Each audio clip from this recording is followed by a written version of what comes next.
سره الحمدلله په دې موجوده صدۍ کې د سلو کالو نه زموږ د اکابرو د مسلمانانو په دې بر صغیر پاک و هند کې یو جهد مسلسل را روان دی او په هغې کې هر قسمه د ادوار راغلي، قربانۍ راغلي، شهادتونه راغلي، که د پارلیمنت په حوالې سره کردار راغلی، که به هر کردار ته ضرورت پیښ شوی، نو الحمدلله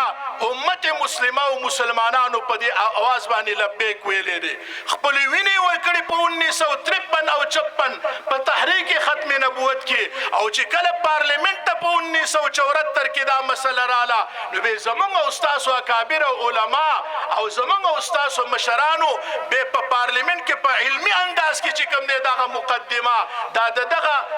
ناپاکو قوتونو نه ګټلې ده. نو الحمدلله په علمي میدان کې هم، په عملی میدان کې هم، په سیاسی میدان کې هم، په عوامي میدان کې هم، په هر میدان کې مسلمانانو د دې ختم نبوت د عقیدې د تحفظ دپاره خپل کردار ادا کړی. خو زما عزتمندو مونږ او تاسو له به د دې دقه شان حساسه څوکیداري پکار وي. په دې وخت کې دنیا ګلوبلایزیشن عالمگیریت اختیار کړي، عالمي قوتونه بالخصوص یهودي لابي هغه هر وخت کې هغوی اثر انداز کیدی شي، هر وخت کې چې کوم دی هغوی خپل اثر استعمالولی شي. الحمدلله موجوده حالاتو کې موږ مطمئن یو چې په دې وخت کې یهودي لابي هغه په انتهایی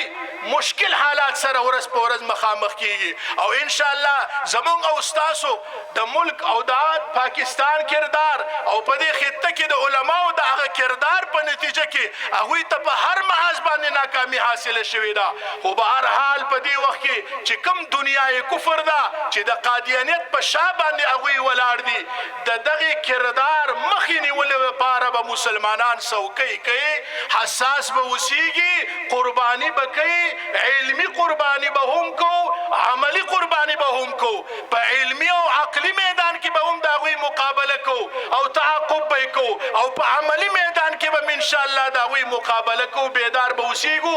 انشاءالله په دې حواله چې څه قسمه قرباني راځي انشاءالله موږ هغې ته تیار یو. او زه یو ځل بیا زه خپلو مشرانو ته د دې سټیج نه چې کوم دی هر قسمه چې کوم دی په دې حواله باندې څه خدمات او څه دغه انشاءالله خپل کردار به عطا کوو. دا زموږ د ایمان مسله ده، دا زموږ د ژوند او د حیات هغه مسله ده، دا واحده داسې مله ده، او الحمدلله په دې باندې د ټولو مسلمانانو اتفاق دی، او دغه اتفاق به پیدا کوو، او دغه اتفاق به انشاءالله د قادیانیت خلاف استعمالو. و آخر دعوانا الحمد لله رب العالمين.